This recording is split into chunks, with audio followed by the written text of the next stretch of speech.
તો મિત્રો પીએસઆઈ 2025ની પરીક્ષામાં એક એવો પણ પ્રશ્ન હતો કે 53 બરાબર 20, 64 બરાબર 32, 75 બરાબર 44, તો 86 બરાબર કેટલા?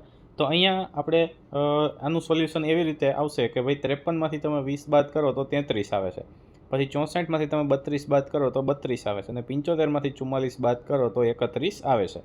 હવે આ જે જવાબ મળ્યો એ ત્રણેય વચ્ચેનો તફાવત છે એ એક એક જેટલો છે, બરાબર. એટલે એનો અર્થ એવો છે કે જ્યાં 30 જવાબ 31 આવેલા છે એમાંથી પણ આપણે એક બાદ કરીએ તો આપણને મળશે 30 મળશે, બરાબર.